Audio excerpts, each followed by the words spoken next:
Well, welcome back, my Reds. Welcome back. We are going to be doing this one on some, I guess some could say, past the salt by the thumbnail, maybe, but it is what it is. I guess we are back for some laughs, some smiles, hopefully.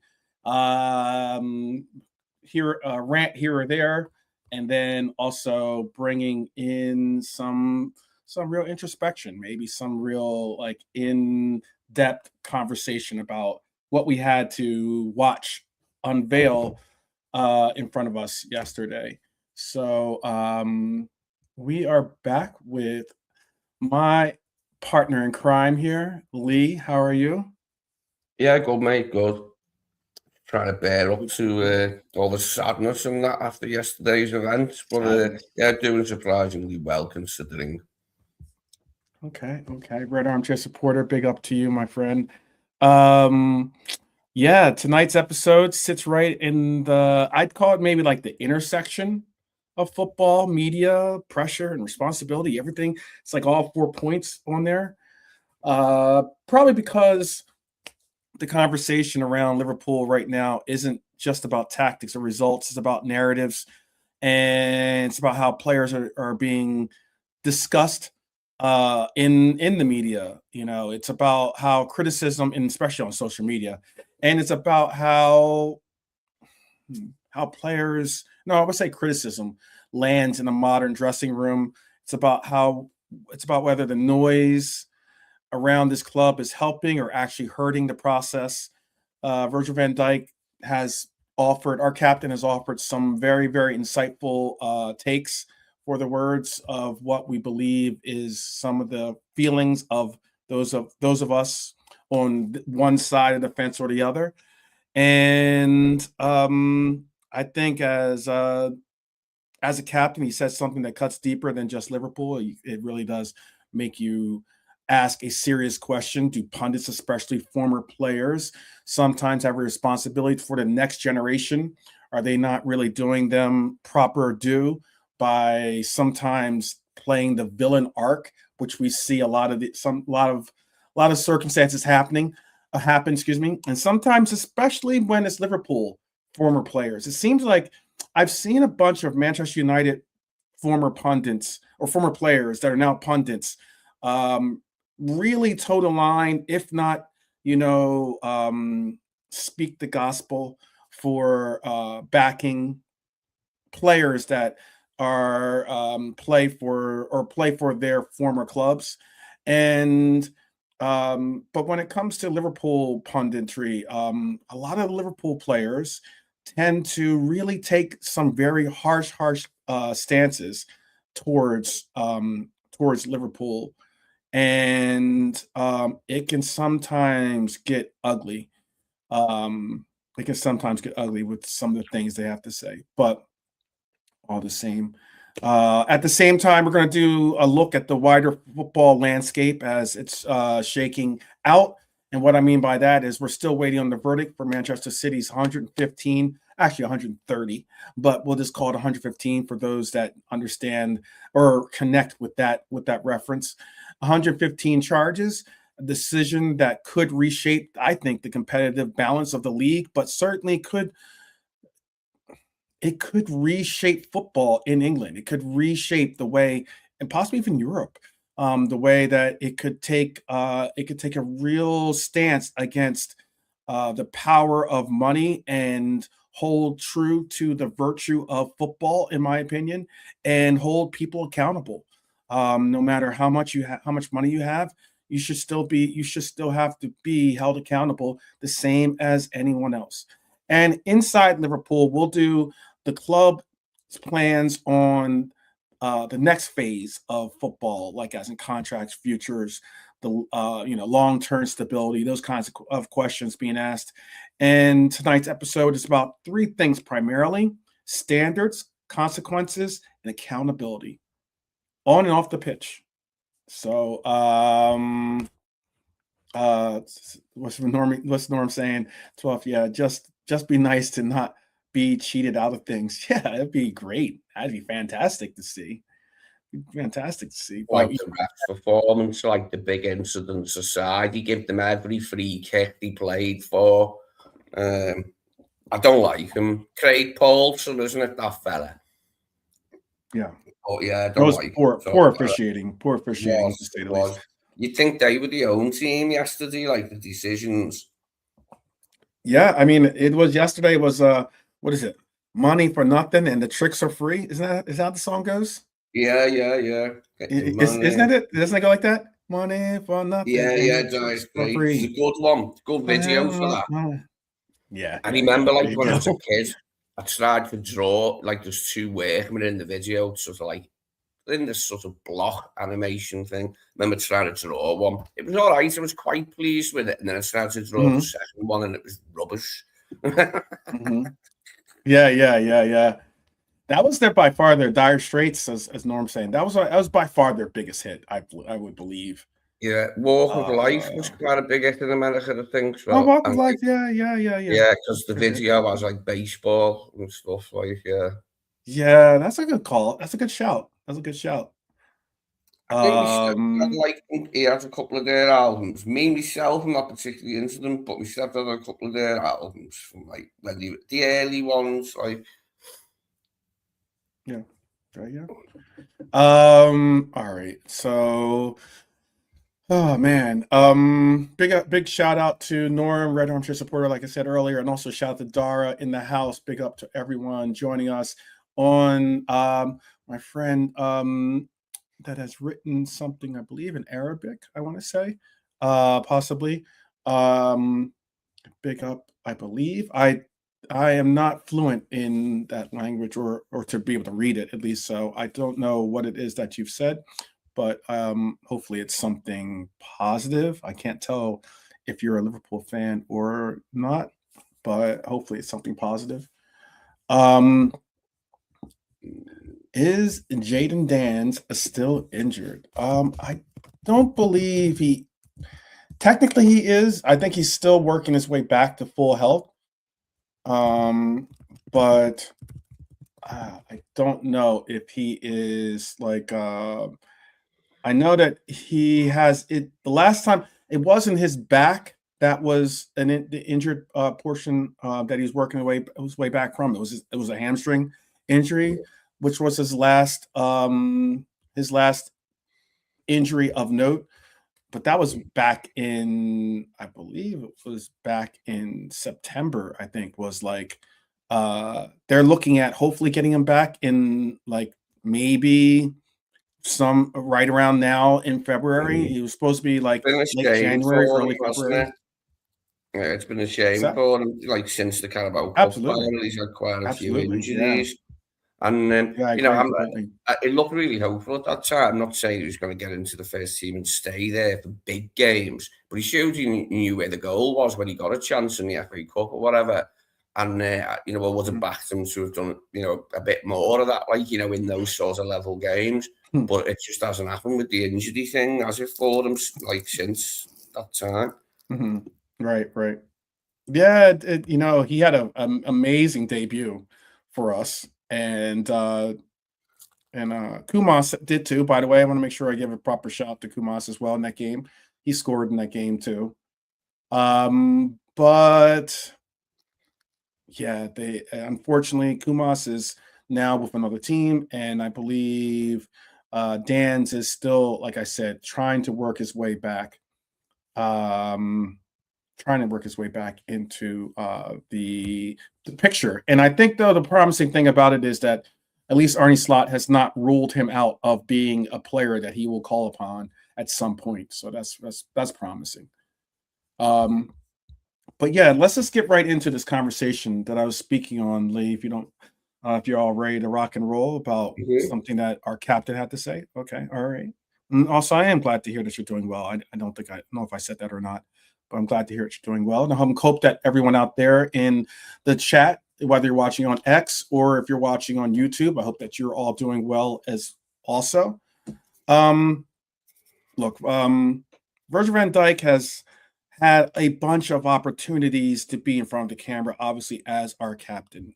It's part of the duty of being a captain is that you have to and you have to stand in front of the camera and really, take accountability for your teammates' actions on the pitch, sometimes your own actions on the pitch as well. But Virgil van Dijk has stepped into a conversation that's possibly even bigger than just Liverpool. And that is, he was speaking with Gary Neville a while back, and I know some of us saw the interview. And it was something that he said that kind of made that piqued my ears, my interest. And that is, in that conversation, the captain said something that should honestly make everyone in football maybe take a quick pause, I guess. And that is, he didn't say criticism is wrong, but he did say criticism is part of the game. But he also warned that the modern environment, which is driven by social media, headlines, and engagement culture, has changed how the criticism lands, especially for younger players.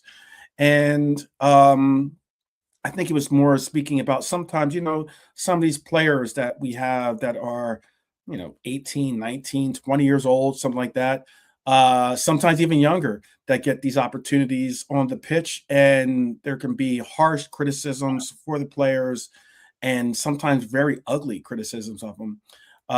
Virgil van Dijk admitted he personally can handle it because he's been a part of this merry-go-round of admiration and also accusations, I guess you could say. But he worried about the next generation.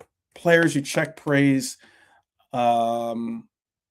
after good games is one thing, but to get absolutely buried online, after one bad performance can sometimes be pretty difficult. We have a lot of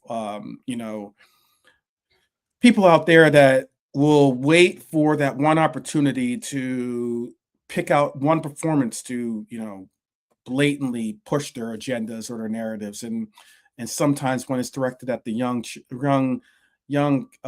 youthful players that we have sometimes out there, it can be sometimes pushed into dangerous territory. He says it's not insight, it's not coaching critique, it's not provocation. He's just saying the consequences aren't just headlines. They could be not only a hit to confidence, but it could be a hit to someone's mental health. Maybe a hit to the way that they go about trying to develop. And Van Dijk isn't necessarily asking about protection, but he is asking for awareness of it. Maybe if you're more aware of what you have to say, then maybe it'll be those things. But it is a difficult thing. I don't mind, obviously, with the thumbnail. You got to go and say what it is when it comes to throwing out, the banter, or even some of the takes that we have towards these veteran players is one thing. My thumbnail says it for itself. But when it comes to youth players, I think it's a little bit different. A little bit different story. Let me also give a quick shout out to Paul Smith, these fellow Red of ours. Big up, Paul. Hope that you're well. I was going to end, I guess, by he drew a line between criticism and disrespect.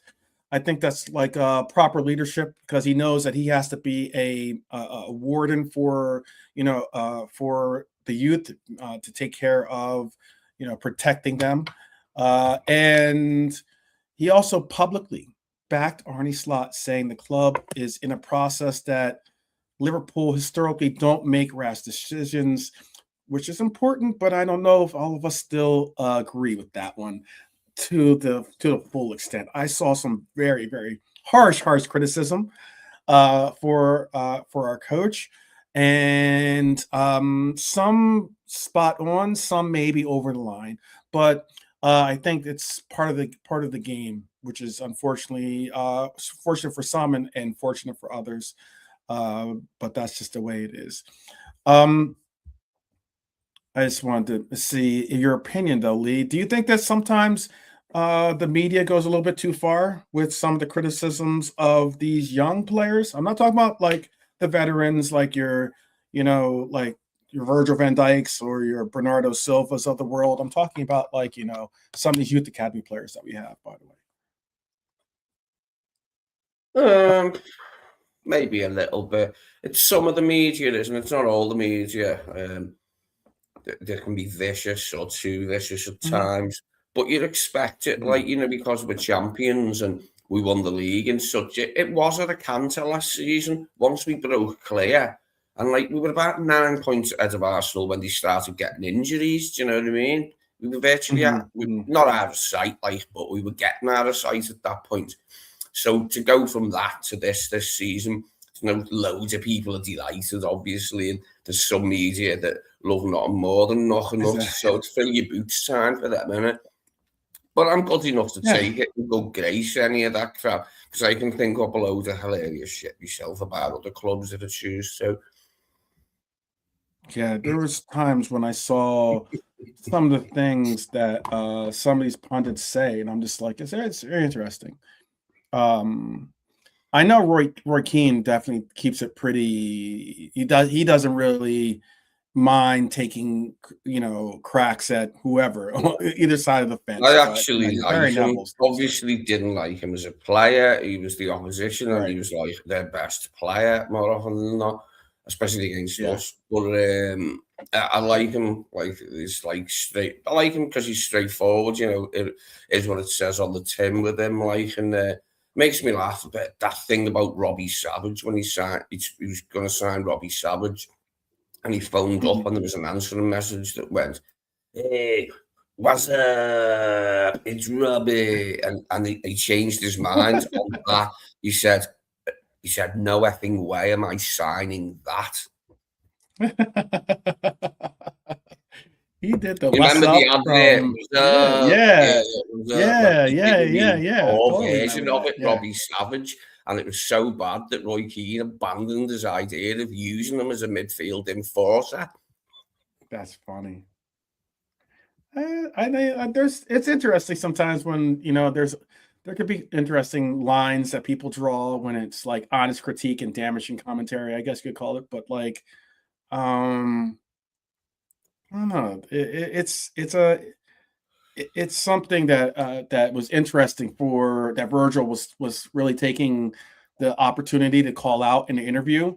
I don't know what people thought of the interview. Tell us if you give it a thumbs up or thumbs down if you watched the interview or not. If you thought Virgil handled himself or directly spoke about the causes and everything properly that he was, you know, trying to bring light to. I know something though that he didn't speak on. By the way, go ahead. What were you about to say? It's fair to say that Neville revelled in the end of the game. Did you hear him towards the end? And the other bloke, the title's still on. You know, like he really enjoyed it, didn't he? At the end, Gary Neville, like, and he couldn't hide it, which actually, you know what I mean. We know anyway, mate. So just like, you know what I mean, just do your stuff. Right.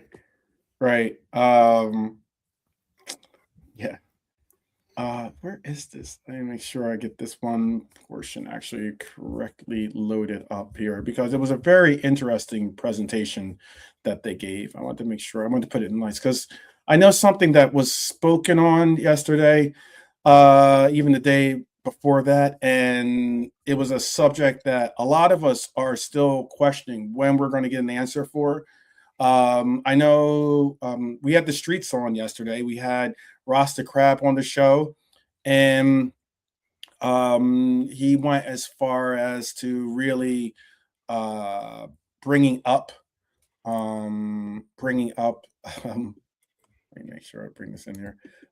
Bringing up an absolute question of whether we were ever going, like, as in, if the league was not prepared to really properly adjudicate the charges that are being held over Manchester City, and if it was just because of the actual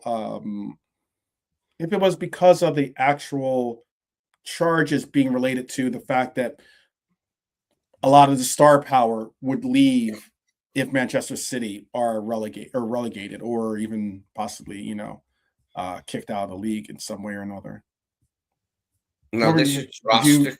This is drastic to say this, but if they don't get punished appropriately, like really badly, that it's going to shake me faith in football to such a degree that I won't be able to look at it in the same light anymore. I don't think it's getting bad enough as it is.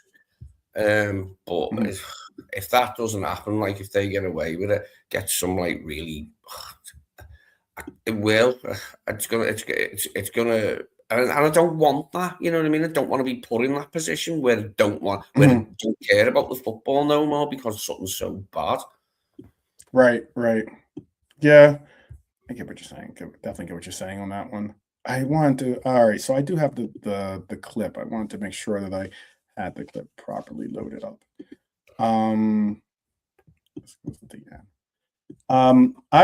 had a opinion on it, or I did do some research on the subject myself, like guys, because it's something that's baffling. I mean, we haven't heard anyone really present us with a precise, oh well, this is what's going on, or this is what is the situation with the circumstances. I will play something for you. I don't believe I'll actually, let me see if I can do something here. All right, I'm gonna make sure that I don't want to get a copyright or whatever, so I'm not gonna play the video of it, but I'm going to play something for you, and I want you to understand what it is, as in what I'm actually referencing when it comes to the situation. So I'm gonna put this up. Hold on a second, make sure I got it in the right speed here. All right, here it is. So I'm going to add this to our conversation and tell me what you think too. I have a bunch to say too, but after it plays, but I'm going to do this. Sorry about that. I know I had this stuff all loaded, but now it's ready. Okay. Make sure I have the right one. Yeah, I do. All right, I'm going to ask you to hear this out. It's only like 2 minutes. It's only 2 minutes. I know it's not that. I know sometimes. And this is this is about City, and this is why I wanted to make sure, because I know some people. I know that, for instance, there's some Manchester City channels out there that I've seen drastically take offense to the thoughts and the situation that their team is going through, to the point where they're going way past the line to try to validate what their team has done and bring about all these points and likes. This was by an actual journalist that reported on it. So I think I have it. Yep, I have it ready. So tell me if you can hear this too. If you can't, I'll replay it. But they've been charged with breaking the Premier League's financial fair play rules around 100 times over a 9-year period, which starts in 2009 and goes on until 2018. And you have to bear in mind that during that period, Manchester City won the Premier League title 3 times. Now, the Premier League's financial fair play rules, basically, they're designed to ensure that clubs pretty much spend what they earn. And you can get around to the rules potentially by inflating how much you're earning or hiding how much you are spending. And according to the Premier League, the Manchester City allegedly broke rules over 9 seasons. They didn't provide accurate financial information.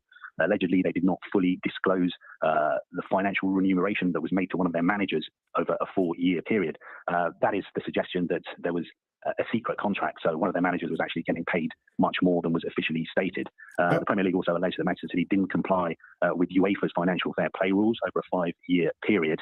And they also alleged that Manchester City have not fully cooperated with the Premier League's investigation. So, I mean, this is a very, very serious matter for Manchester City. In the past, when they've been investigated by UEFA, they've always insisted that they have done nothing wrong.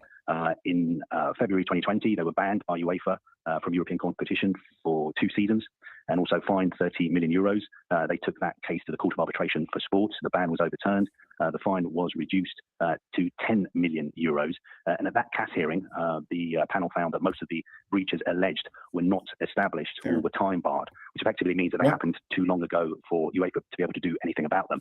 Now, crucially, Premier League rules do not include a time bar. So when Manchester City defend themselves, they cannot say these alleged offences took place too long ago for you to be able to do anything about them.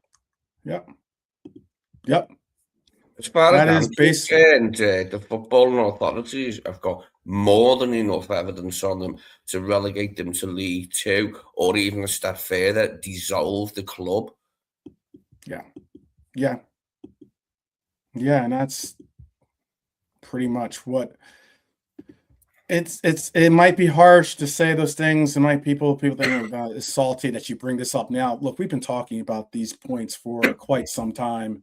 This isn't something that just is what it is. But I mean, you see referees being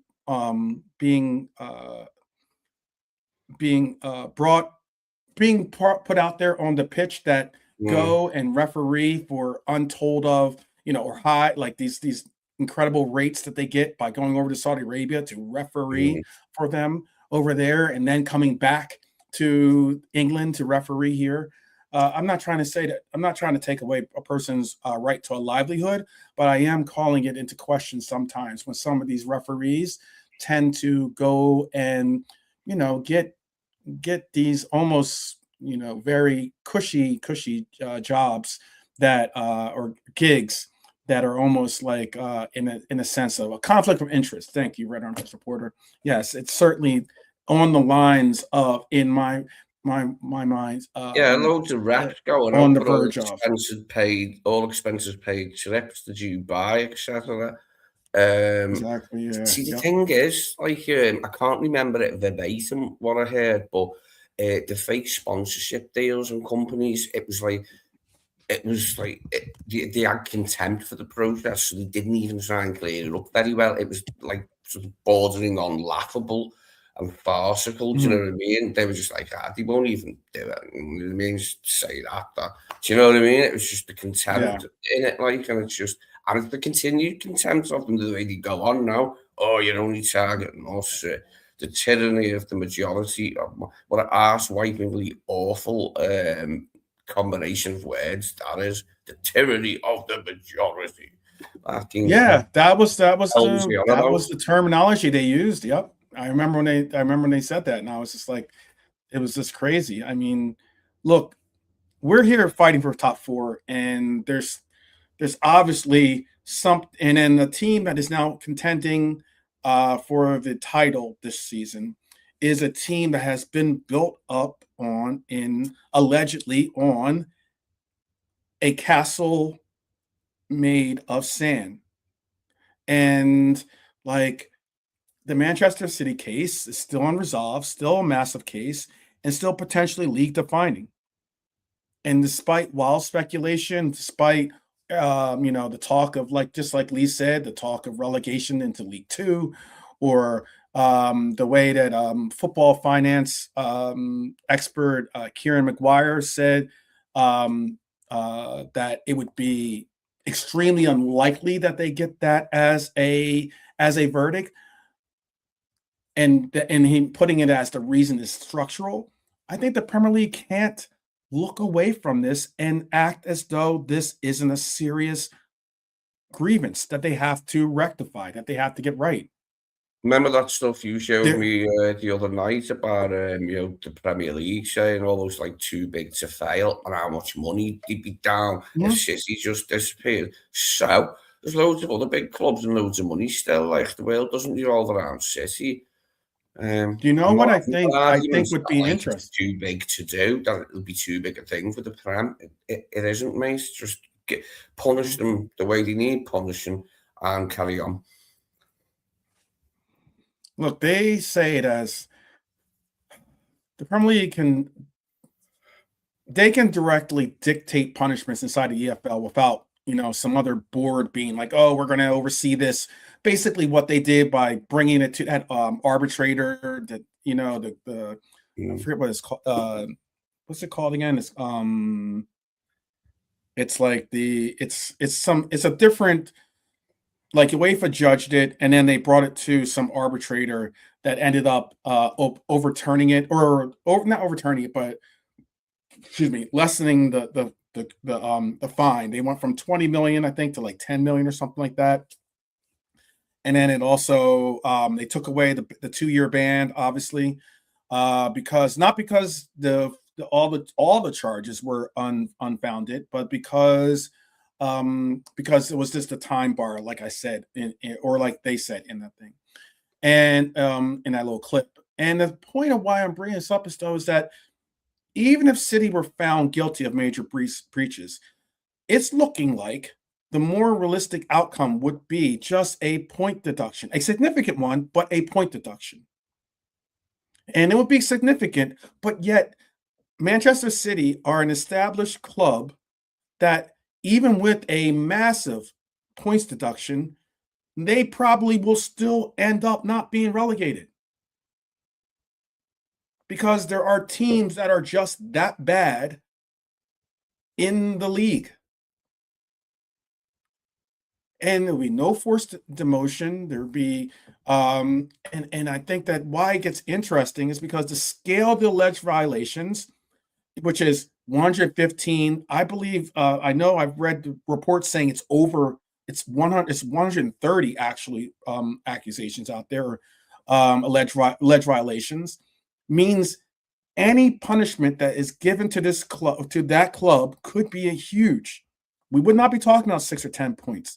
It would have to be something like 60 points. It would have to be something like, or even more than that. And if that happens, then relegation could become a real consequence. Now, I know that's not the official punishment, but that distinction I think matters because this case is also taking forever to be adjudicated. And that is one thing that the city ownership said that they would do. They said they would tie this up in court for as long as it can be done. Despite the sheer volume of evidence saying that they are guilty. Thousands of documents, multiple legal defenses, independent commission members with limited times. In other words, I'm trying to say that this is not a normal football case. It's closer to a corporate scandal. And if proven, the core allegation is essentially financially something that is going to possibly get misrepresented. Because I know I heard people when I brought it up before, and even when I've been on Manchester, not as a panelist, I want to make that distinction, but as someone in the comment section, and obviously they see my name and they obviously say, "Oh, you're biased," or "You're not thinking clearly," or you don't know everything about this case. And I'm like, one, I know what has been reported. I know as much as so that has been reported. And that's probably as equal as much as anyone else does out there. So I'm not trying to say I'm some legal expert, but what I am trying to say is that the threshold of proof is extremely high. And I think that there's a lot of cases that could show that they've possibly met those thresholds. And it also means that hopefully, like most of us hope, the truth will eventually come out. And those that were wrong should be adjudicated for as such. We saw an owner for different reasons, but an owner banned, kicked out. He lost ownership of his club in this league. For 9 years, as that reporter just mentioned, Manchester City have allegedly cheated to get an unfair advantage. It's like playing Monopoly and them being the bank, and every time they pass go, they don't take $200. They take what they want. Yet we're still going around the board playing the rules as they should be done. And then I don't really have much sympathy in my heart for those, I call it empathy because I'm not a cheater. So I don't have much empathy in my heart for these Manchester City fans out there, they're doing everything they can to justify their team cheating. Their team could have done what they've done without cheating. That was one of the biggest red herrings in this group or in this conversation.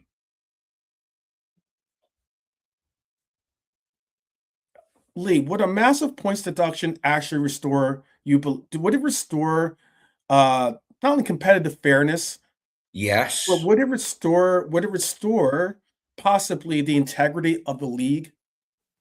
Yes, to an extent. Yes to all them things, and yes to anything else you've got to say in that regard. Yes. It has to. It has to happen. But like, as far as restoring the league's integrity, it's such a beating in recent times that like it can't be fully redeemed. But this will go a long way to convincing people that it is fair still. At least, you know what I mean, and you have a chance to win things like with our skullduggery, things that are in the rules illegal and always have been. And the way you can get out of it by finding loopholes does me head in. I mean, I can't like the FA afford like really. I'm just, do you need a crowdfunding or something like so we can have one as good as theirs? I don't know what the answer is. That's funny, crowdfunding for it. I don't know if for the right lawyer so we can get this case sorted, like, because it should be open and shut. A decent lawyer should be able to. I don't know. I'm just imagining one now. Yeah, well, it is interesting because, like, you know, Manchester City technically pays into the league, and thus they're paying into the league for the defense that they're playing in the defense that the league is performing, or the legal representation they're paying for the league is in essence something that they're paying for themselves technically. But I just can't get over the fact that, like, there's a lot about this case that a lot of us want answers for. Not only answers, but I mean, we would like to see the team properly adjudicated, I would say. I would like to see them get the right type of punishment, because the sheer fact that we're still sitting here waiting for whatever it is frustrating. Yeah, I mean, it's a club I liked before they were bought out because the United's rivals, nobody hated United as much as us, City and Leeds, and their anti-United banter is funny when it's like pretty much just a Mancunian affair when the like Manx talking about other Manx people who actually live in the city and all that. It can be dead funny, and it always made me laugh. Like, but since they got bought out, like, and became rivals of ours, I detest them now. Didn't mind them at first because I didn't know like they were ripping it off. I just thought, oh yeah, we got loads of money now, so here we go. But then when I found out that it was like that it is the way it is, so it's just like I was furious, just like wow. And was still. I mean, how long ago was it now when we first found out, and still nothing's been done? Yeah, I mean, before the case has been over. It's not that the case isn't done. It's been over for almost a year now. It's been over for nearly a year. It's been over. It's already been gaveled to. Now, whether they're dealing with the appeals or dealing with, like, certain circumstances of the case being rectified in other ways, or maybe they're in settlement or something, whatever the case might be, that's one thing. But the case is over.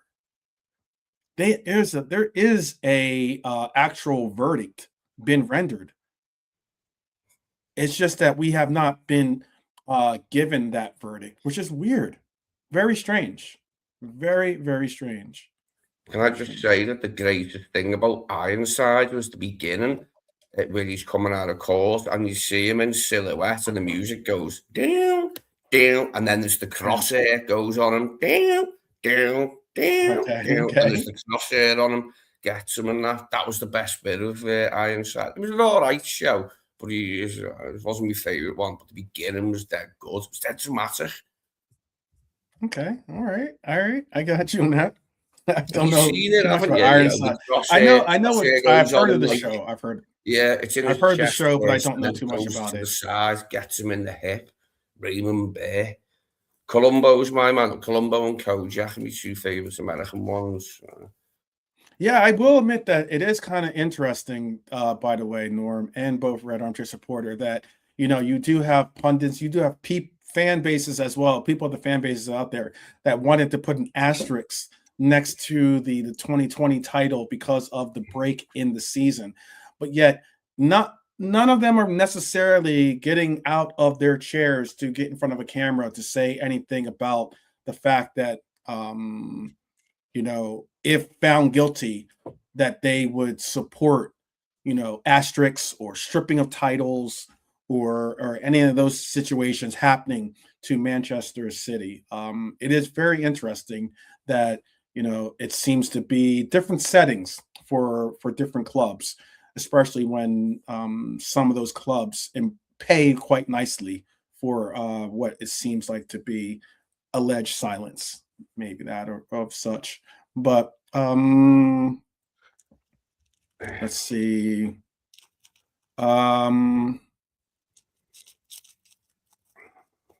Let's see. Where you're talking about the 2008, 2019. Yeah, and those are things. That's what I spent to say. Sorry, I didn't finish that thought. But the one thought before we end this is that I did speak on how I have, because one time a Manchester City channel out there sent me a subscription to their channel, which is cool.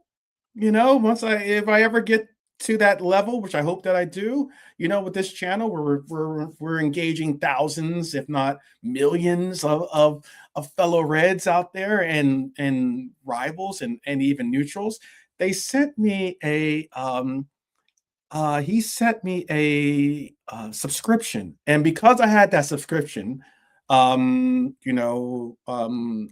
had a certain, whenever I would be in the chat, if I commented, it would say I was a subscriber or an actual member of it. Not even a subscriber, a member, excuse me. And I remember bringing up the point about how, there's a lot. I don't think SBO sent it, by the way. No, he didn't send it. Who knows? Maybe he did gift it, and that's why he's here. That's why he frequents the channel. Who knows? Or maybe that's his burner account. But sorry, that was funny. But now I just lost my train of thought. I'm sorry, that was funny, Red Armchair Supporter. But there are some things about these accusations that that I definitely thought, yeah, he probably wouldn't even be able to spell it that well exactly. He would either misspell it or get the facts completely wrong. But all the same, there are certain parts about the chat or about these other forums where they will do their best to go about trying to, protect the image of their club, and I understand that. But it's almost like you've watched the situation go down this ugly path and you said nothing.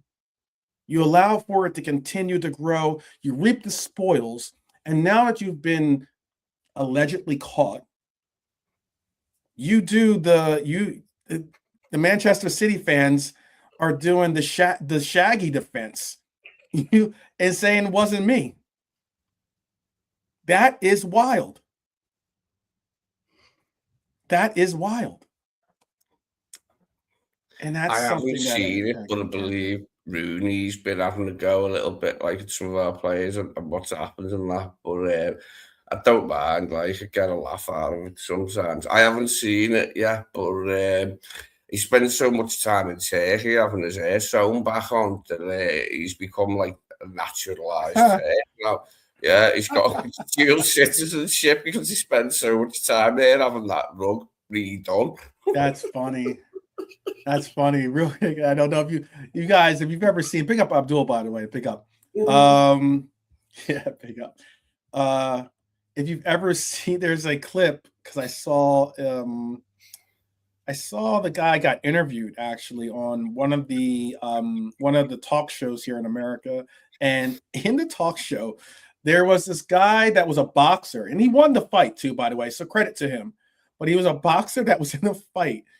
And apparently he had put something in his hair that had burned, like it had taken his hair. So he had like this, he had one of those like Friar Tuck style, like halo hairs, right? Yeah. And in the boxing match, the guy was getting beat up so badly. Again, he won, so credit to him.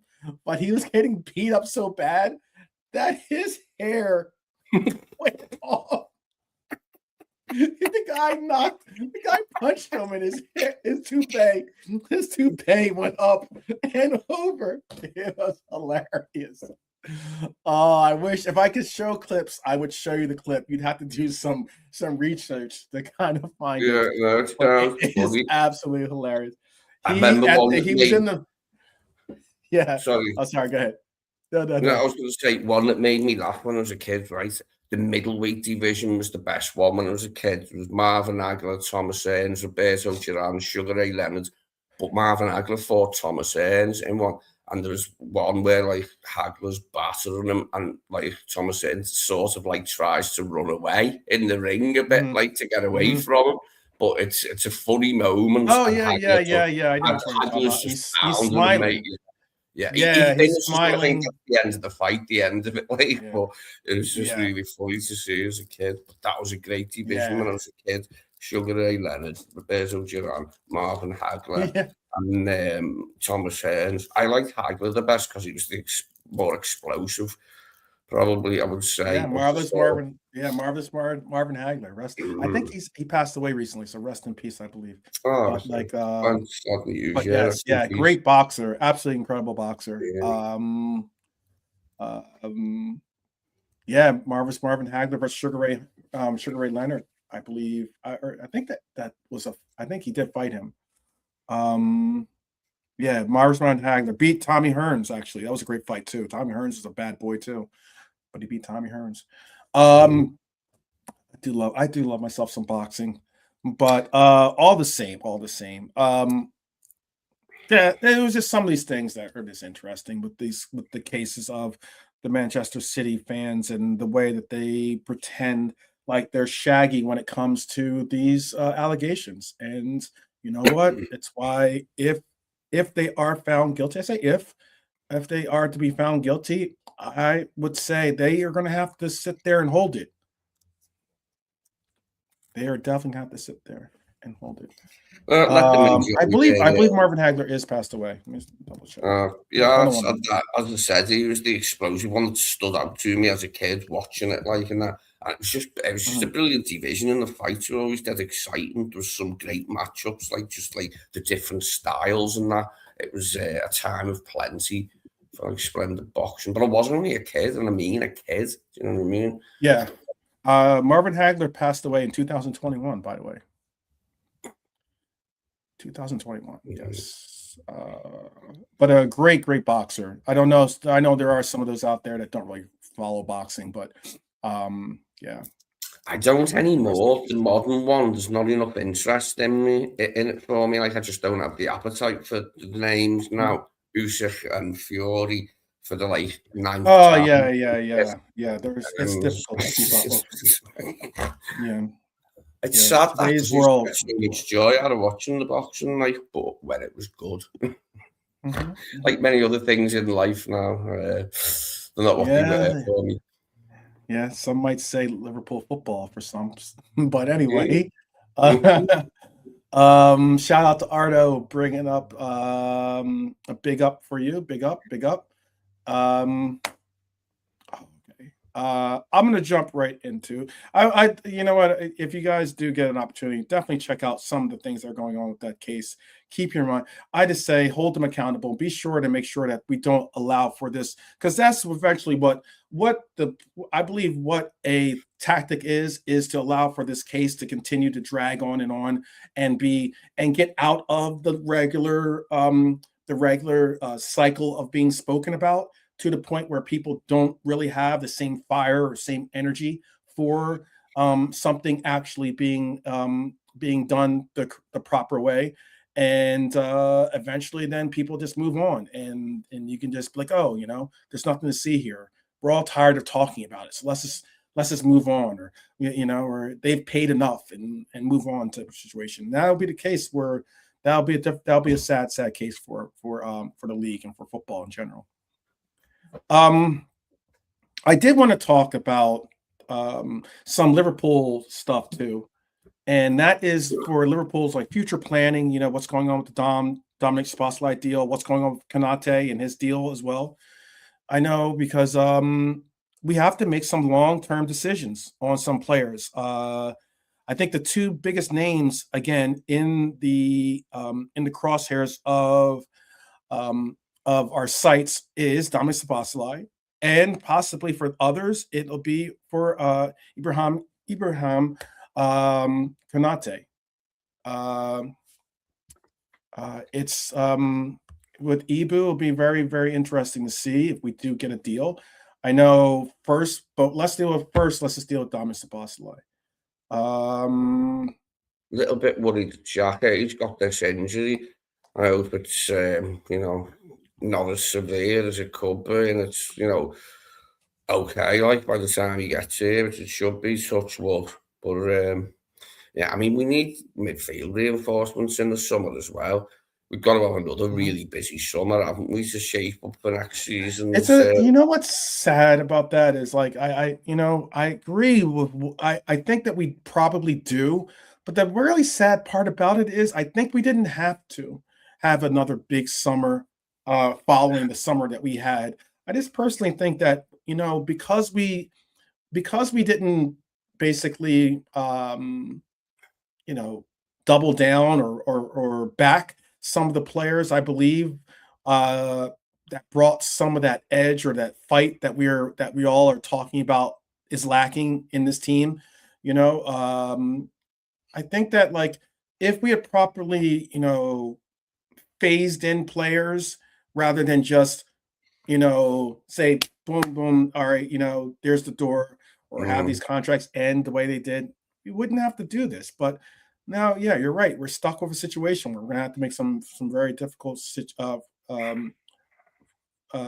make some difficult answers, or something that yesterday's match sort of helped to solidify in my mind is that we need a DM, and then we just move Gravenberch forward, don't we? And we've got Verts, but we need a DM, proper DM. We do. I know, I get that. Yeah, who guard these centre backs properly, adequately. And Ryan did last season. It worked a treat, but it ain't happening this season. And can be a bit further forward behind Verts, can't he? With someone behind him, squeezes Macher out, but that's the way things are. And his form's been teared anyway of late. I've given up a bit. He's one of my favourite players. I like him. McAllister does exciting shit and that, and gets stuck in, but this season has been atrocious. And there was a reason for it to begin with, because he didn't have a pre-season, blah, blah, blah. But now he's been fit now for ages, mate. His form's still teared. You really disappointed me, like. Well, I just was going to say that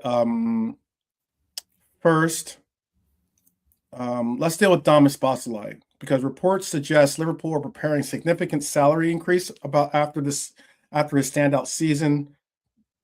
Excuse me. And it makes sense. He's played midfield. He's played right back for us in this injury crisis. He's played left wing. He's played right wing. He's played the 10 role for us. He has easily been one of Slot's most reliable players this season. And rewarding him makes sense. But performance normally does equal trust. But Szoboszlai himself has made one thing very clear. Right back is temporary. He sees himself as a midfielder. It's short term, it's medium term, it's long term. No, those are all the factors of what midfield is to our Dominic so boss, no lie. But there's an important squad, but that's important because right now, I think what's wild, and you can tell me if you believe this or not, Lee, if you look at what players are demanding, and I know there are players like, Mark Gahey got his 300,000 reported to be on 300,000 a week.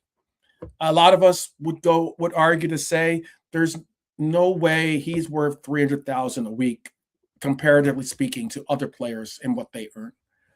But the unfortunate thing for a lot of players is you make the deal when you do, and your deal might be record-breaking at the time, but eventually it will not be. That's like the case, like for, you look at some of the players, for instance, for Chelsea, a lot of those players are on 7, 8, 9, 10-year deals or whatever they're on, but they signed their deal. They had a significant pay wage, but that was a significant pay wage maybe 3 years ago. And now you're trusting that that's going to be market value in 5, 6, 7, 8 years? Probably not the case. And Dominic Szoboszlai is apparently out there. His agent is asking for £300,000 a week. That is a significant upgrade over what he currently makes now.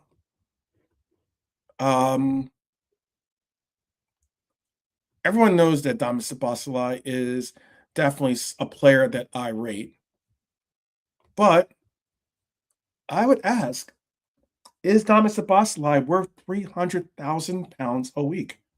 Not saying we should get rid of him or anything like that. It's not like there's a question of, is he going to be gone in a year or two? He currently makes £120,000. He is signed to 2028. We obviously want to make an interest, and that's £120,000 a week is a verified number. I could honestly say that yes, I could see him making 200,000 in today's market. But is 300,000 outrageous, or is that fair for him? Lee, what do you think? Is that a fair number for Dominic Szoboszlai? It's an awful lot, like, isn't it? I've got a bit worried about how our wages have gone now, compared to what they were not so long ago. But it's just the way the game's gone, and you've got to keep up. I mean, if Mo leaves in the summer, which I'm pretty much expecting, it'll take his off, but it just doesn't help when you're trying to bargain with other players and you've gave out such massive salaries, does it? I mean, look at the problems we've had trying to get Ibu to sign one. It's not easy, is it? I'm going to talk about Ibu next. He's on £70,000 a week currently. Is that all he's on? It sounds like a little bit, but then again, he signed his contract in 2021. Yeah, and in 2021, exactly what you're about to say. It's a lot more than he was at Leipzig. And that's the key point. It's the same things. I remember when people would make references about Lucho and how Lucho was on some absurdly low deal when he was with our team. I think he was making something like 50-some thousand or something in that range, and people are like, oh, Endo makes more than him or something along those lines, right? And the reason why he was on £50,000 a week is because that was twice the salary that he was making when he was in Portugal. He was making not even £25,000. He's making I think 25,000 euros. So for him to get a contract offer that more than doubles his current at that time, his current salary, it made sense. Not Now, often when do you you go into double your negotiations saying, salary, "I'm gonna you're triple." doing well, aren't you? When you double your Yeah. salary, you're doing well. But if you're trying to like triple it or quadruple it or something, you're taking the That's piss. a different that's a different Yeah, story. yeah. That's a massively Well, different if he was story. on 70 and he wants like And he wants something 280 that's or near that's 300, I mean, how many times? yeah, he wants something that's triple to almost quadruple his current salary. It's a lot like increasing it fourfold in one foul swoop. Yeah. Mm. Yeah. And that's why it's a wild one. I mean, like, look, when it comes to Konaté, Real Madrid initially said they had the interest had gone away, but apparently now that you've seen a real resurgence in Konaté's game, now all of a sudden there's reports that Real Madrid might be quote unquote back in on trying to coerce Konaté to join their club in the summer. With his contract situation, it is Madrid are positioned where they can apply pressure now because they can talk to the player now that it's beyond January and he's got less than 6 months left on his deal. And it gives Konaté all the leverage and it makes Liverpool in a race for either finding a proper player that will resolve the situation by bringing another big name, or you make the deal. And that's where it's a real question of what we're doing, where we're at with a lot of the players. Losing both of those players would make a massive difference in our team. Now, I'm not saying we're not going to lose Dominic Szoboszlai this season, but it would be a massive blow to our future, simply because it would be a case where we don't see a player that's committed to the future of this club, that we actively know is committed to a future of this club.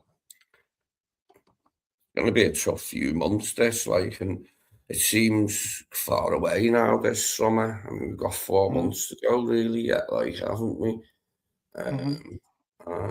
Yeah. Just I hope we Arto don't says, get any more significant injuries because the bench is looking light.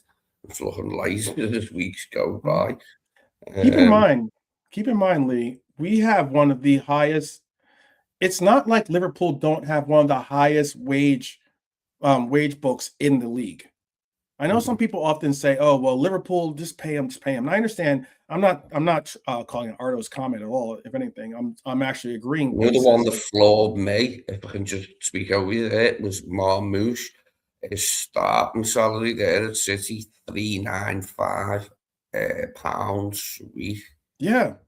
£395. Because like I was in a comment thing with like other fans and one fan was he makes 295. Chelsea fans talking about it, and the City fans said it isn't true. He's not on that much. So I googled the bloody thing, and he makes 295. Yeah, you said 395. You meant 295. Yeah. No, it said 395. What I saw. Oh yeah. Okay. Yeah. No, I have the source I have says 295. It's close enough to 300,000. That's still ridiculous for a player that can barely see the. If you're going to tell me that you're going to pay a player £300,000 to be a squad player, Haaland gets £500,000 a week, Donny. He makes £525,000 a week. That's a mental lot, isn't it? Yeah, Bernardo Silva $300K.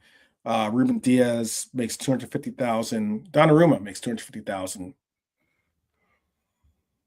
It's about when you sign your contract with a lot of these. With a lot of contracts, it's about what year you actually get to sign your big contract. It happens here in a lot of sports as well. There's players that, at certain points of their career will have amassed more money than some of the greatest players in the history of the sport. But yet that's because they just happen to be in that sport at the right time, I guess is lack for a better word. I remember when A-Rod became the first $250 million player in the history of Major League Baseball. Now that's like Now that's a commonality. Yeah. It was slightly before my time, before I was born, but only just, not by long. The players had to get a job after they'd finished, you know what I mean? Because they didn't have Oh enough money to live yeah. off after the career was over. So they Yeah. had to get a job. A lot of the most That's why they famous did ones those. would get a job for a brewery, you know what I mean, as a representative for the brewery, so to have their name on it, like, was a Yeah, good that's what one they did. 14 years ago. I was gonna say that's why isn't they sometimes they would do testimonials, right?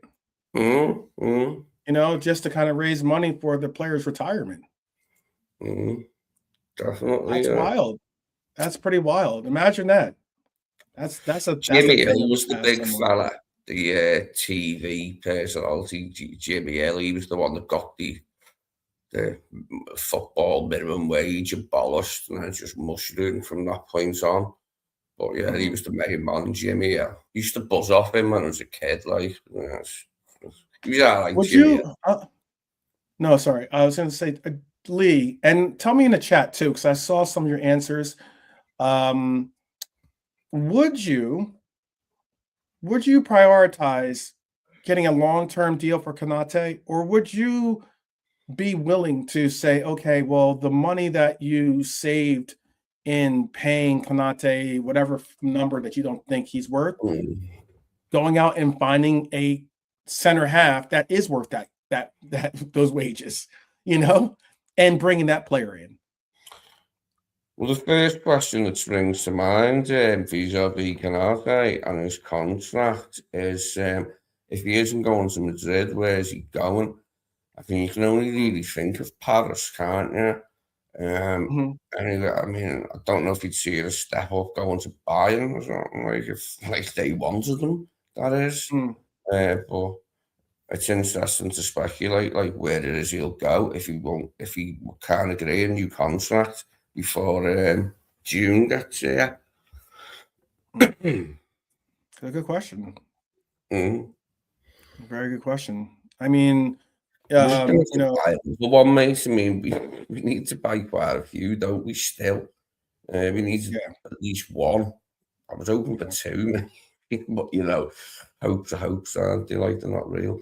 But I know. I think we will. By the way, out there, if everyone's I know no one's asked for my opinion, but I'll just give it to you since it's part of the premise. Leone and Gomez's injuries have only exacerbated the need, and how obvious it is, how blindingly obvious it is that we need a few centre backs of a good standard as well. I mean, Xhaka is young; he's not that experienced, but I mean, he'll be I'd like us to get an experienced dude as well, so I made Virgil's last season as comfy as we can for him, so we can get the best out of him if it is his last season. I think that there are center halves out there that can offer you maybe not exactly the type of game that Ibu brings, and if you value that, or if you want that to be a part of the club, then that's something that I understand. I'm not trying to debate you on that. That's just your own preference. But there are some center halves out there, I believe, that can offer something similar, if not something that Ibu doesn't offer in a center halves game, and that's maybe something that this group, or this the backroom staff is thinking, that if Virgil, if Konaté doesn't want to sign I'm sure they've offered him. I heard that they've offered him up to 200,000. That's what I read, at least. And that he PSG. Yeah. No, FSG or FSG. Okay. I mean, he'd probably sign for Barca if Barca could afford to. He'd probably play for Barca, wouldn't he? Like, if Barca wanted him, but they can't afford it, can they? Really, them big wages and signing on fair and all that jazz, because they're under restrictions. But aside from, if Madrid don't want him, then yeah, it's PSG, isn't it? It's the obvious one, the likely one, is where he'll be headed in June. Yeah, I see people are answering that question. Norm is torn between, he's torn on the Konaté question, because he says Konaté now, because he has been terrible at times, but he obviously has the quality. He'd just want definitive answer one way or the other. Lee Whiskers has offered him what Real would as a signing on fee and spread it over a period of as part of his wages. That's some really heads up way of bringing about. Pay him £200,000 a week with bonuses for fitness appearances. A lot of what he doesn't want is that case though. That has been that's what I've read. I think it's fair because his injury record is bloody rubbish. Apart from like last season is when he started being available for more than 5 minutes. Every other time before that, he never played more than like about 8 matches in a row. He always went out, went out, come back, went out. And it takes him a while to get up to his best level as well when he keeps getting injured. He's not as centre back who just come in more like Virgil and just like get back into it, get up to his best form easier. I don't know I don't know what's going to happen. I've always he's a great defender and everything, but his injury record was bad. It hurts. Won it before last season. Negative.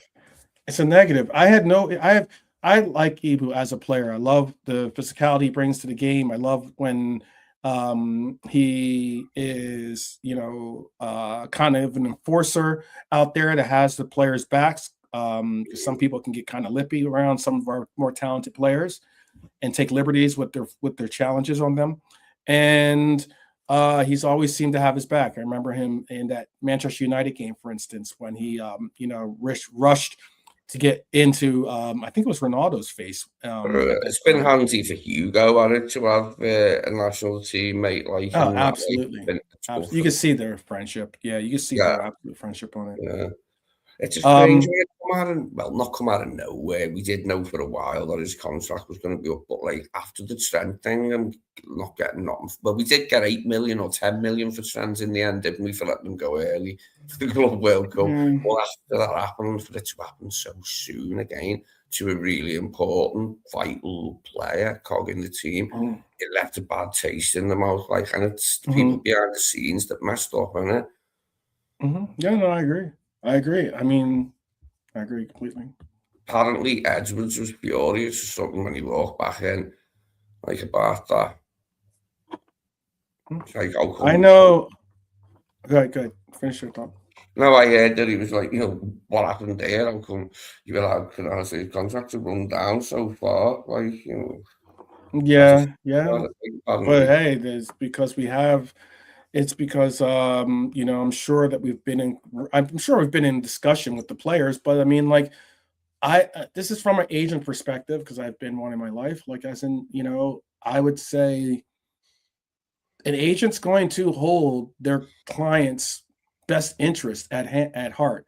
So even if it means asking for what they have as the value for the player, or what the player has in his head is the value that he brings to the team. So that did we? Apparently, it's been a long thing, like, and he's been carrying that. And we thought it like his bad form was to do with like the potential move to Madrid, which now apparently is no go. But it wasn't all along. We just didn't know. Like, he was carrying that with him, like, for a long time. Yeah, true. Yeah, it was sick. And it's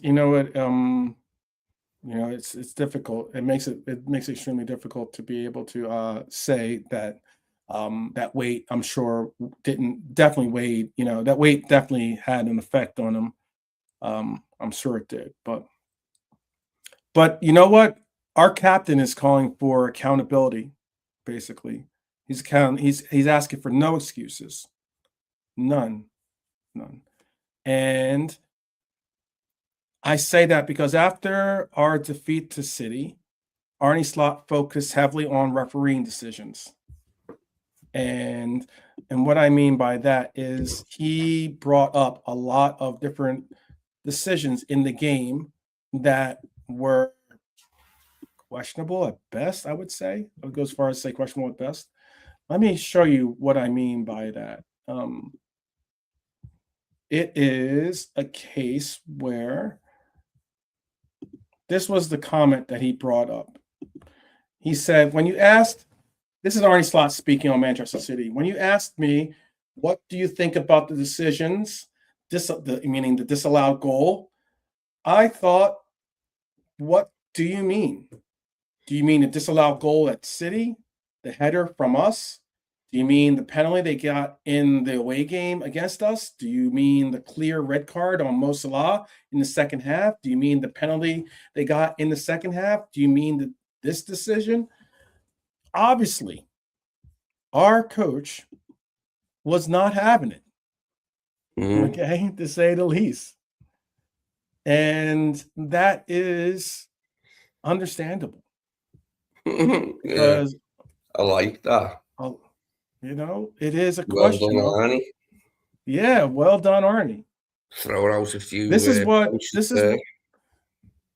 Gravenberg had to say about the circumstance. If you want to hear that too, because Grav had an absolute interesting perspective. Oh wow, it pops up even when I mention him. But he had something to say, and what he had to say was this. If you want to hear it, hopefully you can hear what he has to say. I'll turn up the volume here. Momentum, we are good in the game. We had a good momentum. The fans were with us. We had the power, and at the end, we conceded the goal, and then some decisions. We are good in the game. Whoops. Let me do one thing here because I think it's probably clipping a little bit here. But this was the interview, and it was an interesting interview, by the way. Okay, man. We had a good momentum. The fans were with us. We had the power, and at the end, we conceded the goal. Oh man, it's playing too fast. I'm sorry. I will basically. Let me see if I can just read it to you because I can see what it says. He basically says we were good in the game. We had good momentum. We had the power, and at the end, we conceded the goal. Decisions always in the favor. And he's talking about the penalty. He said he spoke about how, like, let me make sure I make it. He never mentioned the kick in Matthew's chest, did he, from Doku? No, he didn't. He didn't mention that. He missed one there. He just mentioned. He said, though the interviewer asked him, "Are you talking about the penalty?" He said, "Yes." He said, "Well, also maybe the penalties, but," and I'm speaking in exact words he said, "but we could get the one with Mo Salah. It's difficult because he says, I think sometimes they say the Premier League is the best league in the world, but then the refs have to be consistent as well." He says, "I don't think it was today." And then the interviewer asked him, when you look at your form this season, obviously you've recovered from the disappointing results in the autumn.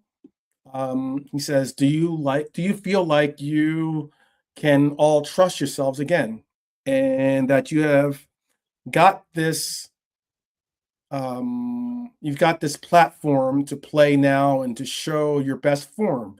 Because it seems like every now and then there's these setbacks that still happen for you. And then Grav answered that by saying, I know we've tried to keep pushing,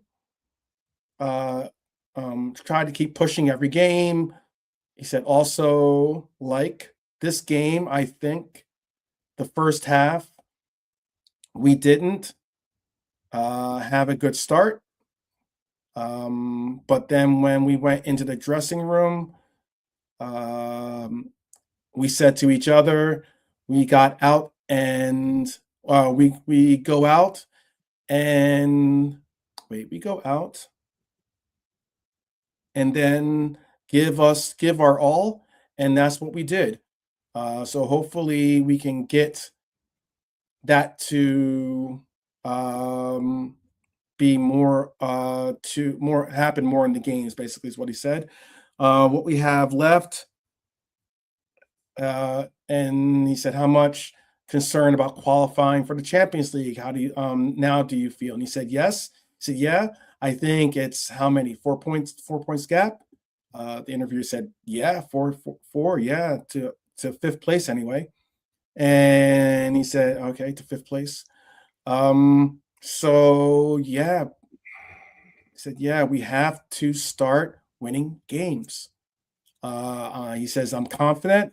I'm not, I'm not saying it's not difficult, but but I'm not really concerned because I know we have the quality.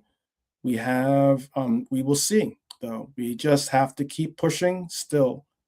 And that's what Gravy had to say about the circumstances. And I think that there's a lot there that you could say is spot on. But there's a lot that people think that maybe are not going to be the case. And what I mean by Virgil van Dijk said in an interview, to add to that, is that he said that he knows that Arne Slot was focused heavily on refereeing decisions, but Virgil van Dijk didn't. He says something that defines, I think, what our dressing room has really been more about in the years past, and that is taking accountability. He said we only have ourselves to blame. We were that's something that depressingly easy for them to overcome after after the equaliser. The game just went in one direction from the moment they equalised until injury time was finished, and that was at our bastard goal. We got out a couple of times and made a bit of an attack, but they just penned us in until they finally broke through. But, they are a good team. They are still a good team with loads of good players. We're not up against a bunch of half-wits or nothing. Like, really good team with a good manager who've got a prize to go for, like a big prize. So, we'll move on to the next game. But we better bloody win that. I haven't been there for ages. Have we? Sunderland? Can't remember last time we went away there. But anyway, we need that. We needed these points from the City game, but we need them even more now. The 3 from Sunderland, 1. That ain't going to do nothing, mate. 1. It's fresh brain it. There you go. Ne sais pas. Okay. That's funny. But yes, there were controversial moments yesterday. We'll talk about some of those in a second. The game had plenty of chaos.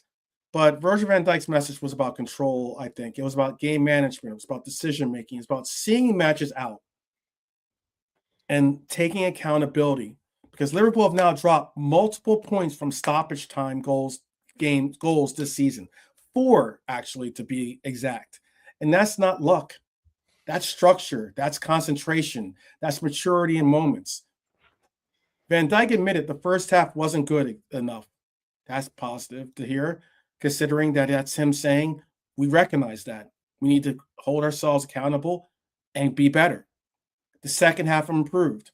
But ultimately, the penalty decided it. Now the focus immediately shifts to Sunderland. You all recognize that. An unbeaten home side, a hostile environment, a potential match that defines whether Liverpool can stay in this Champions League hunt or not. And I'm asking you out there, do you believe we will stay in this Champions League hunt? Do you think we will be a team that can wrestle for top 5, if not top 4? Do you believe, Lee? Yeah.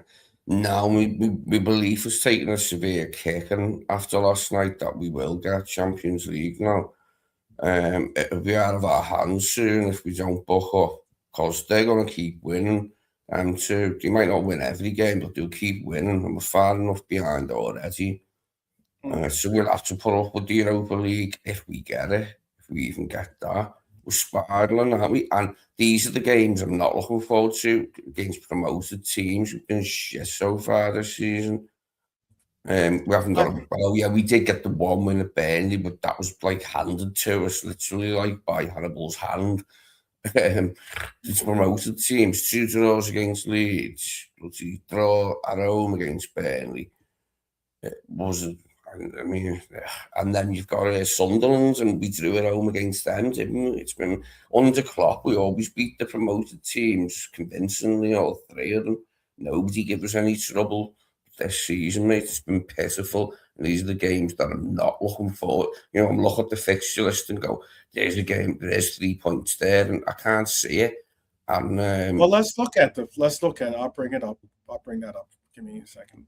I was going to bring up something different, but I'll bring up, since you mentioned that, I'll bring up what it is. And that is, this is the fixture list that we have in front of us. These are our next 9 games. We have Sunderland. We have Brighton. Obviously, that's an FA Cup matchup, though. We have Nottingham Forest. We have West Ham, Wolves. We haven't gotten our Champions League matchup, but that will be done on March 10th or 11th, and then also that depends on if we're in the silver or the blue or whatever it's called bracket, and then we have Spurs at home, and then we have our following matchup in the Champions League, and then we have Brighton once again, but away at the time. Now, if you ask me, I say, and look at this line, this run of games, I get Sunderland is undefeated at home. And I'm not saying that, I'm saying it because the confidence in our team is overwhelming at the moment, or that we're playing such good football that we look like the deserving side. What I am saying is that you look at these 9 fixtures, and you should be able to say we beat a Sunderland away. You could easily say that our most difficult game in this 9-game run here is Sunderland away. If we can get a win at Sunderland, and Brighton isn't necessarily isn't Premier League, so I'm not going to count that as being a Premier League. You know, it'll be a winning streak. Obviously, we want to win the Brighton matchup, because that means that we'll be moving on in the FA Cup, a tournament that I do want to win this season, which I want to win every season, but especially this season. But I would honestly say that there is no real reason why we should not win every game on this list. Not saying I'm doing some Kreskin or doing some Notre Dame thing where I'm going to guarantee that we win all these games. I'm not saying that.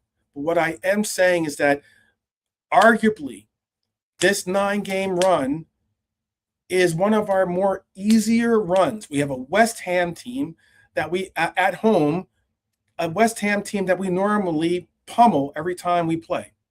We have a Wolves team that is absolutely wretched and at the bottom of the league. We have a Nottingham Forest team that is absolutely poor this season, albeit it's an away fixture, but it's a game that we should win. Sunderland, again, I understand their form at home is phenomenal, but we should beat Sunderland at their home, at their house. We should beat Brighton at home, but that's an FA Cup game. So I'm not necessarily focused on that as being a part of our win streak, but it should be something that we do put into that conversation, because if we lose, we're out. So with that said, we should beat Brighton at Anfield here. And when it get to it, you then see a Spurs team that's absolutely horrible of a squad with their organization and where they're going with their season. We should beat Spurs. And then we finally go on to Brighton, which some could say might be a difficult place to play, but I've seen teams get results there. I think Everton just beat them at Brighton? And let me see real quick. I think that they just won it. Mate, Everton are only 2 points behind us now. It takes on even more seriousness like this season to make sure we don't finish behind Everton.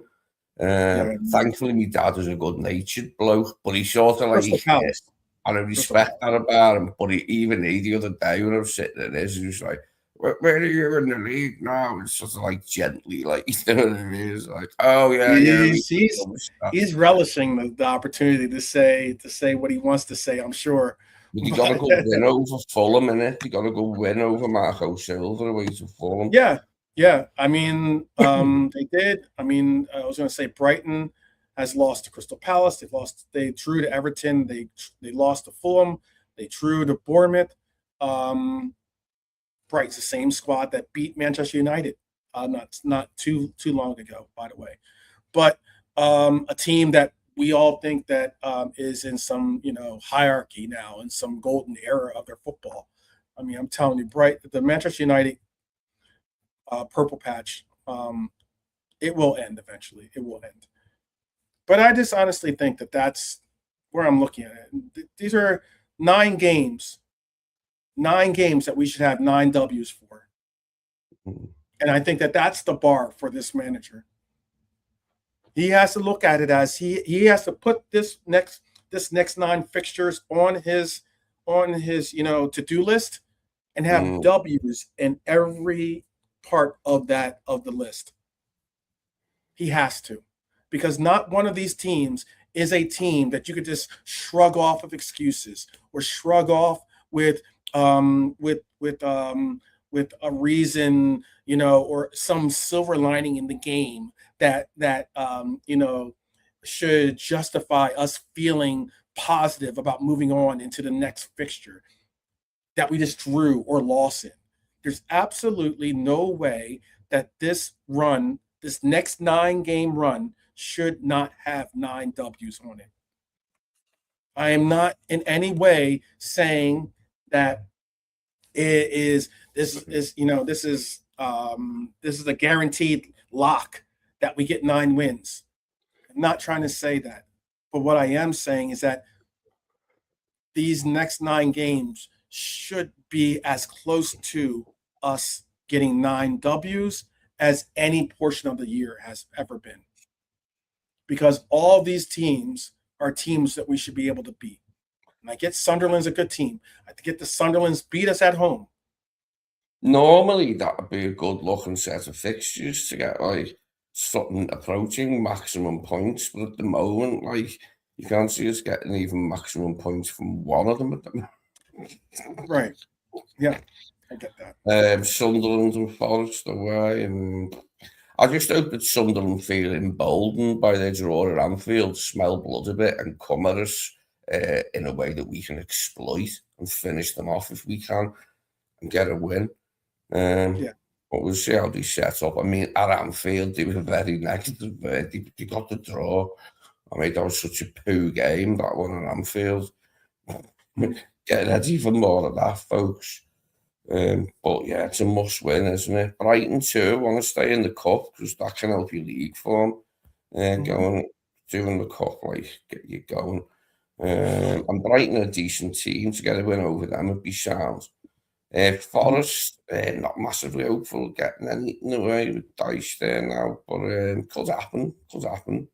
West Ham should be. Well, I mean, Nuno's doing better for them now, and they'll give us a game. You know how Nuno plays, but I mean, West Ham at home.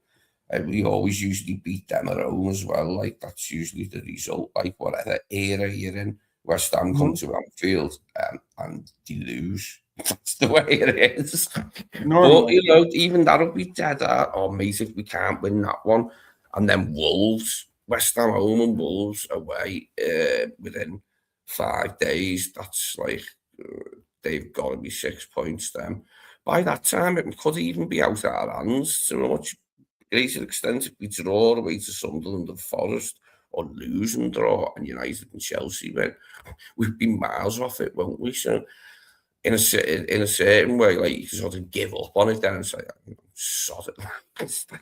Do whatever you want with the team. Do your thing until the summer, and then do something else, which is. I mean, the reason why I do bring this up, and like, well, we're gonna definitely transition into this, like, this segment I call the tour of Twitter tour, basically the Twitter tour, because it kind of checks the temperature of the fan base, definitely online at least, and it definitely gives us a little bit of perspective of a lot of things that are going on.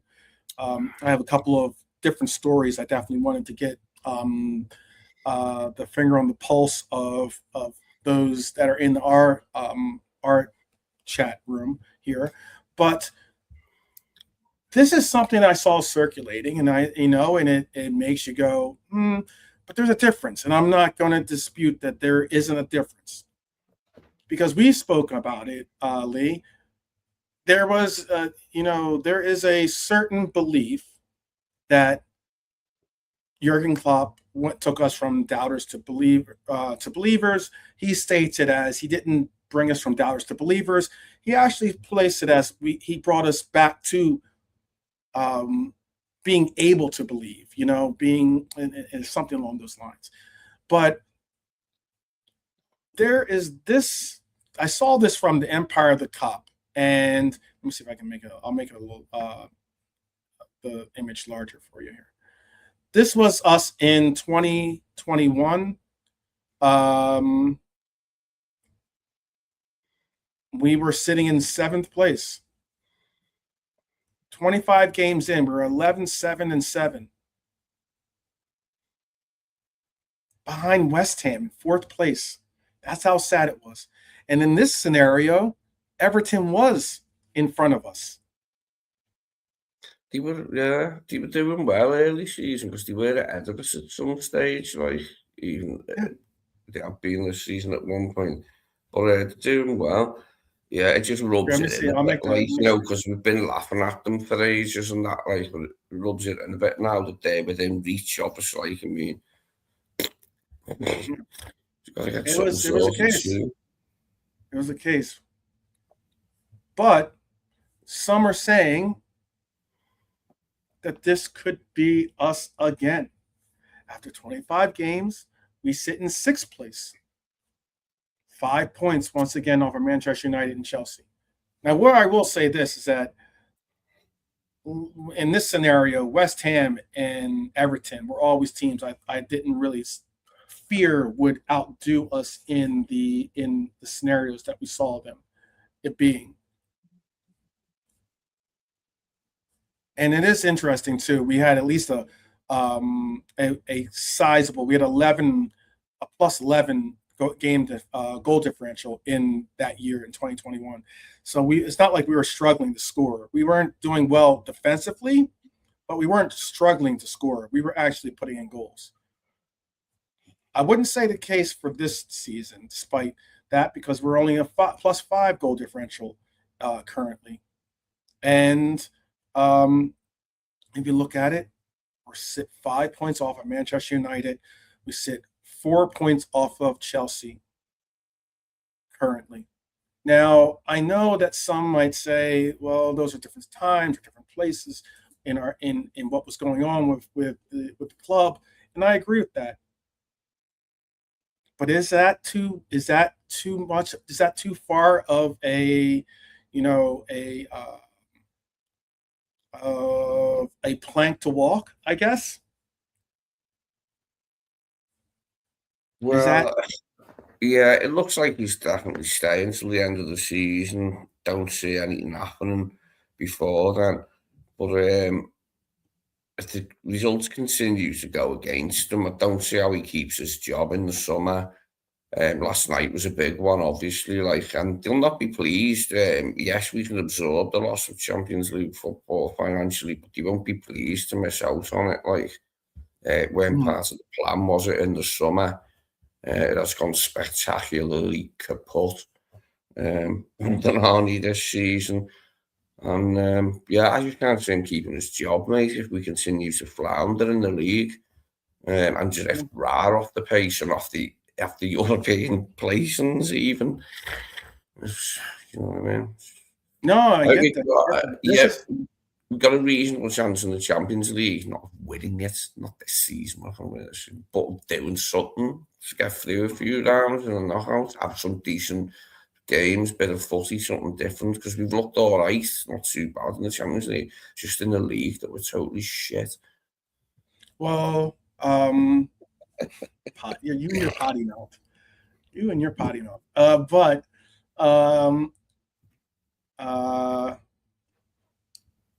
this doesn't help.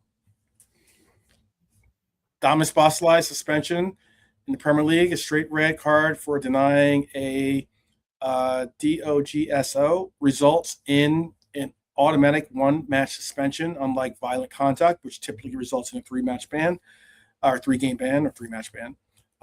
This ban applies across all domestic competitions, but Liverpool's next match is against Sunderland in the Premier League, meaning Szoboszlai will miss Wednesday's trip to the Stadium of Light, Stadium of Light. So we're going to get the 1-game ban, yeah, because it wasn't violent conduct, was it? Yes, yeah. That is decent, but not what we wanted to hear at all. I'm up for the idea. Lee Wizkid was putting the idea in the chat before about Robbo. I think Robbo is the logical choice to fill in at right back rather than putting Curtis back there. Robbo is a fullback. He's played a fullback all his life. How about this? Well, he is. Yes, he's on his wrong foot, but I reckon he's got enough to do the job well enough for us when we're struggling, rather than putting a midfielder there again. I think it'll help just for the away game. How about this? One, most likely Arne Slot is going to be forced to play Ramsey at one point or another because of the circumstances. But also, we have Brighton on the 14th on Valentine's Day. I think that is right. So we would necessarily have to figure out who we're going to play against Brighton. Considering that we have then our away form has been abysmal. We go away to Sunderland, we go away to Forest, but we have that home game, FA Cup home game with Brighton in between those two fixtures, and we're going to have to figure out some type of rotation for this club. So whether he chooses to put Ramsey in that or not, that's a question. But this is Ardo saying, we have a right back on our bench. I saw him in that game against Manchester City. And it is something that you have to keep in mind, is a player that might not be the end-all be-all when it comes to right backs, but he is a player that is serviceable on the bench to be utilized as a rotation piece, a squad piece, or just a stopgap for the moment. But Arnie's got to be bold and brave to do the same, to make that, to figure out how to prepare that player to be able to hold down that position, because that player is collecting the salary and sitting on our bench. Speaking of the bench, his coaching staff have looked similarly clueless this season, sitting at Sipke and Gio van Bronckhorst, who come in to replace Eiting there. They look shit out of ideas as well, sitting on the bench. Yeah, they have. And that's sad. That's very sad. It is. We just got to deal with it. Like, I mean, I've been here before. We've been here before, haven't we? Where we have a bad spell. It's not unknown in football, and especially not for champions. It's happened loads of times to champions. Not all the time, but often does. And it has been a stinker of an attempted title defence on it. We haven't had no luck either, though. The only thing, we've had no luck with Joe. We've had no right back for most of the season. Like, no luck there. Isaac. No, we haven't had any luck. Yeah. You're right about we haven't had any luck, and I think that we also haven't. I mean, especially when it comes to refereeing. Look, yesterday's game was absolutely ridiculous. As was stated, it is not easy to rip shirts on. It's not easy to rip those kits. They're meant to be able to be stretched and pulled, and the likes. But that was Mohamed Salah's kit with the rip that was being held. There was some mention about there was a lot of mentioning about Bernardo Silva's high challenge. They stopped the transition. The challenge that he had on Florian Wirtz, how that wasn't a red card is literally beyond me too, because it was an absolutely poorly timed, not only a poorly timed challenge, he wasn't even going for the ball. He simply was going to kick the player. The ball was out in front of the other player. He was out in front of the player, in front of Florian Wirtz, and he goes and kicks him. And that wasn't brought to VAR. Decided, no, we're not going to look at that one. Well, the last time we lost both games to City was 1937, wasn't it? That says it all, doesn't it? It's been nearly 100 years since that happened, and they've gone and done it finally. It does one for Pep. He'll be made up to win twice. He's never done that, has he, against us? I can remember. Or maybe he did that season when Virgil and all the other centre halves were out. But there was no call on the Rodgers foul. The Rodgers foul in the build-up before the disallowed goal sequence either. There's no call on Chiesa, who gets pushed in the back. You think they were the home team, the way he refed it? Every foul they played for, like, and some of them really wound me up. There's a few, like, where Mo hardly touched the guy, like, and he stays on the floor. But did you see the foul on Mo? Because he flipped out, didn't he? Like, when he he did, because okay, so some might ask that. You know what? All right, this is a wild stat. But Mohamed Salah has won only one penalty in 124 games. In 124 games, he's had one penalty called for him in his favor. In Premier League games, at least. In 124 games he's played in the Premier League for Liverpool, he has had one penalty called in his favor. One penalty. That's like 4 seasons worth of play there. That's pretty damning. And Mohamed Salah, look, this isn't trying to say Mohamed Salah has been phenomenal. What is definitely a concern is that Mohamed Salah in his last 7 games versus the Premier League's Big Six, he's played 624 minutes and he scored 0 goals and 0 assists. And that is not a fun stat to talk about. That's the reality of it. We are in a place which is weird to be in. Very, very different. Very, very weird. But this is where we're at. I have some Red Zen for you. So I will do this. I will do like the good, the bad, the ugly. Maybe we'll do something like that. Okay. One of the greatest films of all time. There you go. And we'll start with the good. The good is this.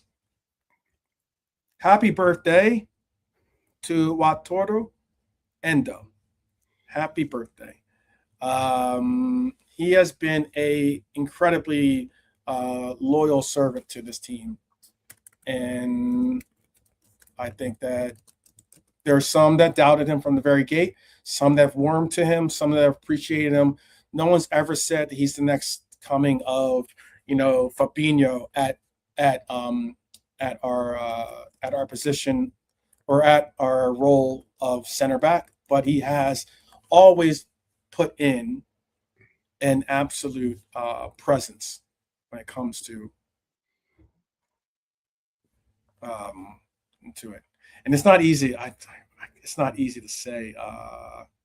It's not easy to say happy birthday in Japanese. I would struggle to say it, so that's why I'm not trying to say it. Tanjo Jomapi. It's tough. One tan Montangio Bio Modetio. Montangio Bio Modetio. That's how you say it. In Japanese, if you want to try to say it to them in person, definitely do a little bit of a practice to make sure that it comes out right. But yes, that's how you say it. And happy birthday to Wataru. Faithful servant to the team for sure.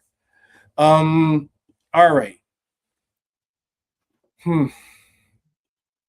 I would say the bad. The bad is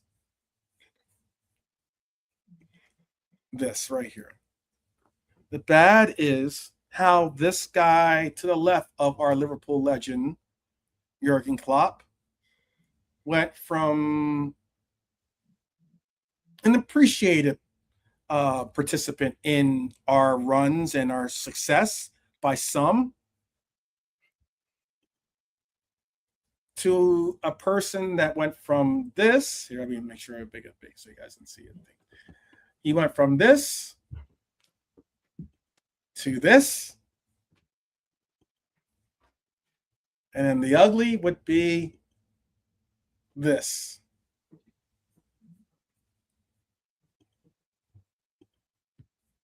Being pushed out there by Holland, by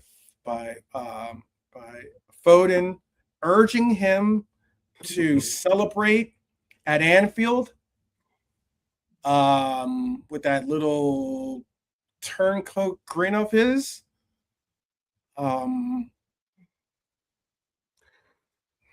my goodness. It was weird, I have to admit. I've seen him on the City bench already this season, but not at Anfield, I haven't. So it was a little bit weird seeing him sitting there, like, conferring with his namesake. But, yeah, I mean, for me to care that he, like, bothered Jordan and then would be angry, that would suggest, like, that I thought him leaving Liverpool was a bad thing, and it wasn't. So I'm not a harsh mate. It's a good job for him. Bon appetit. Bon appetit. There you go. So I can play this image. Wait, oh my god! I just accidentally took it off. I can play this because it is from a cell phone, not from some regular camera or something like that. Even though the footage is really, really good, but that is certainly pretty ugly, pretty ugly. But some would say I'm an equal opportunity when it comes to banter and despisement, and kind of a little bit of hate, a little sprinkle, a little salt bay style of salt with it. I'll give you this. There was just recently something I thought was interesting, and there was footage of, I guess, Arteta's got a possible, like, I don't know if it's like a youth academy camp, or if it's like, it's like, you know how they put out the master classes and the likes. This is alleged. I think this is alleged, but I think that this is something interesting. Is that, he's out there showing people how to play the game in what he, I think, believes, or what some of these Artetaites, I guess, or whatever they're called, believe is the case. But there was footage that I picked up, and this was, I don't know if this is how maybe this is the youth academy for Arsenal or not, but this is certainly, this is what you now have being the Arteta Youth Academy way of thinking of how to play football. This is where we've gotten to. This is what they're training their academy players to do. This is obviously Youth Academy. Yeah, that was quite funny. That you know, bloody mad that wasn't that is what you can expect to see, being the next level of football when it comes to what to expect. But there it is. That was your little moment of zen for you, I guess, because yes, I'll give you a double dose since some of us are probably feeling bad. We'll leave it here. Do you want to say something to people? I'll have one little more red zen for you, but is there anything else you want to say to the people before we bounce out of here? No, it's the usual thing. Thanks everyone who's been in chat, everyone who come in earlier, everyone who's still in. Cheers. Thanks for being here. Having your opinions and that and listening to us. See you again soon. Yeah. Sorry. I probably fumbled a little bit of the delivery, the comedic delivery of that one. So I'll just say to the Arsenal fans out there that despise me or hate when I say things in banter form, I'll leave you all with this. If anyone ever runs up against a gooner and they're always yapping about this, yapping about that, and how they're going to win the league and how they're going to do this and how to do that, just maybe do what do what you see here. I'll just leave you with that. People, pleasure as always.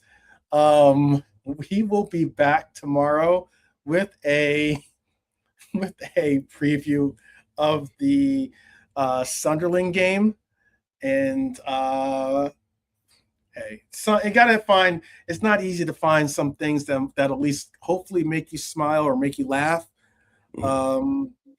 I hope that we provided some type of entertainment, certainly some enlightenment. But I appreciate the fact that you guys have shown support by showing up and giving the proper respect in the chat. Yeah, those old trophy cabinet jokes are the best ones. The really like plain, blunt ones, like such and such a trophy cabinet has, etc.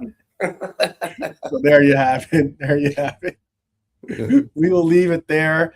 But until tomorrow, I'd say I wish everyone a pleasant evening, morning, afternoon, whichever it is that you're watching this show on the replay, or if you're watching it live on X or YouTube. Big up to each and every one of you. But until tomorrow, as always, up the res each and every time. And we will. Great image to end with, by the way. That's the club we are, and that's the hope we have. Maybe not this season, but sometime soon, hopefully. Right. Maybe with Xabi Alonso sitting on the bench. Yeah, maybe we could be the ones that prevent them from putting their name on his celebration when he scored the pen against AC Milan. Like, he was just like, and then he ran off, but he got grabbed around the neck dead quickly, didn't he? And violently dragged to the ground. It was so funny. It'd be great to have him as our manager if we could do the business under him and be a good team. It'd be great to see. But people, peace, love, and definitely up the Reds.